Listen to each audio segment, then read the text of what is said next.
So it's like a fertility thing. Yeah. So. And who takes it? The woman. Yeah. So Rachel got to do that. Reuben's dudaim, his mandrakes.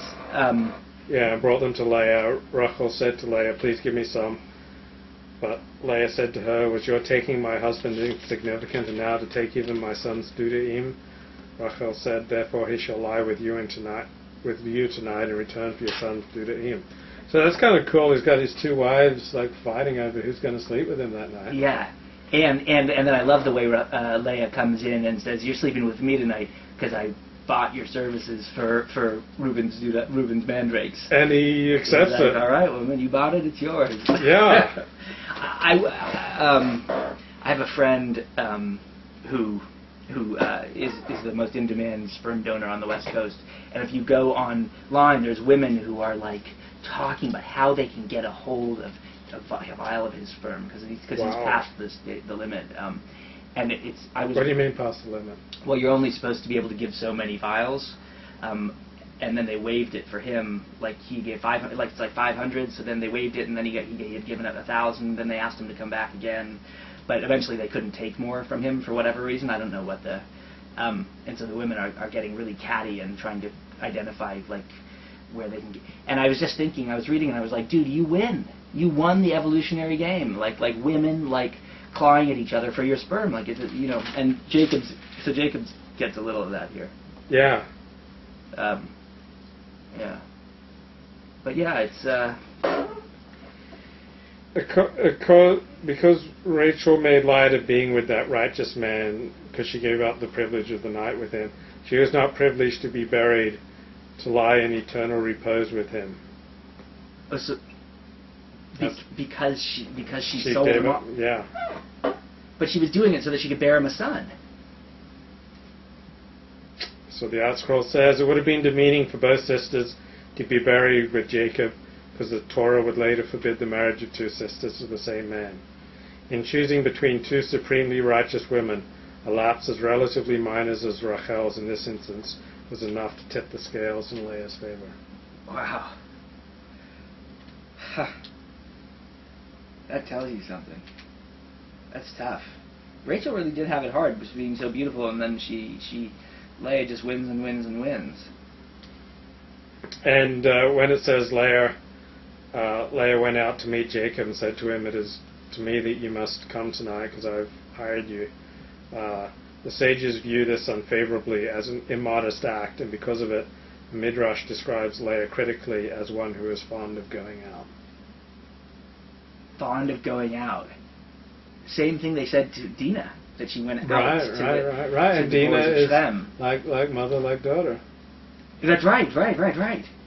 Wait, so what does going out mean? Well, just going out. I mean, you should be staying at home cooking and cleaning. But she went to meet Jacob in the field. Oh, so the immodest act was that she went out into the field, or that she said, "Hey, I bought your putts for a night." That she went out. That she went out, so she should not have left the home. Yeah. But women are full human beings too. I mean, they need you to. Think so? I've said before, women need to. You sure? I believe it. Yes. Okay. No, but I mean, I've said before that women need to skank it up occasionally because it's natural and it's healthy, and like they can't, and it expresses something that's in them, and you ought not suppress that. But like, this is like women can't even, they can't leave the home. I mean, that's just, it's not reasonable. It's not realistic. You end up with a horny housewife who screws the mailman. Right? Yeah, I think it's a little tough to say that she was immodest for going out to meet Jacob in the field. But going out also sounds to me like, because Dinah went out to check out the guys of Shem, and it sounds to me like going out is a euphemism, like no. Like to know a woman is to sleep with her. It sounds like going out is a some kind of euphemism for, I don't know, like for liking sex or something, like, or wanting. Just being too bold and not knowing their place. Yeah. And that's a problem with a lot of people these days. They don't know their place. They don't know their place. That's the problem with Jews. This beautiful female convert to Judaism said that's the problem with Jewish men. They don't know their level. Interesting. Because they're raised by mothers who said you can become president. Yeah. And so they don't know their level, and they don't realize that this woman is like out of their league, and they go up to her anyway. Right. I think there's truth to that. But I think I don't agree with the way she describes it. I think there's the confidence they have is fine. The problem is that they don't know their limitations. Don't know their place. Right, but a place is only your place because it's like what's your place at one time doesn't have to be your place in 6 months. Like you can develop yourself. The problem is that they don't do that, and they just think it's supposed to come because Mama told them. Oh, some people. I mean, you can only develop yourself so much. You've read the bell curve, right? I haven't read the bell curve. You haven't read the bell curve. No, but Charles Murray. You come in here talking Torah, and you haven't read the bell curve. No, but I'm conversant in those debates. Yeah. Okay, well, like there's only so much you can do with a bloke with 100 IQ. Yeah, but a bloke with 100 IQ can do a lot if he has. I mean, that's just one thing among many. An IQ. Right. There's also emotional intelligence. Is that what you're saying, Daniel Goleman? Emotional intelligence is I think. And intelligence for dribbling a basketball and.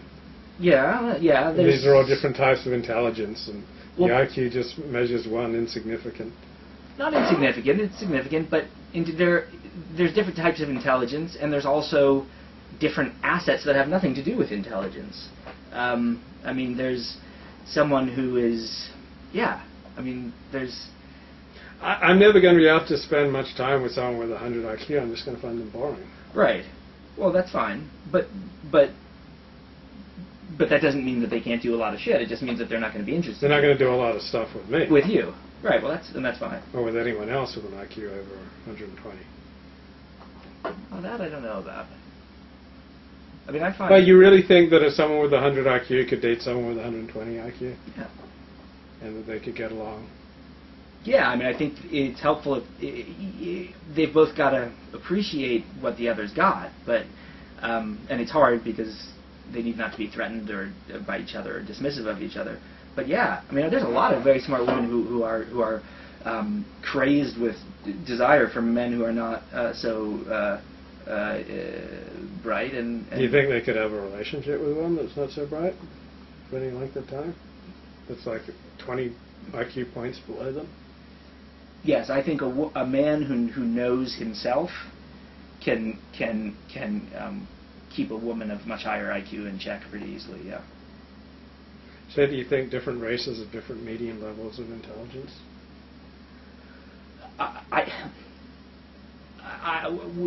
With IQ, there's just no. It's not debatable. The results are what they are, and there's certainly a great deviation in people from different races. Is the shorthand. But the significance of that and what it's really measuring and what it really means is there's still a lot left that we don't know. I will say this: people who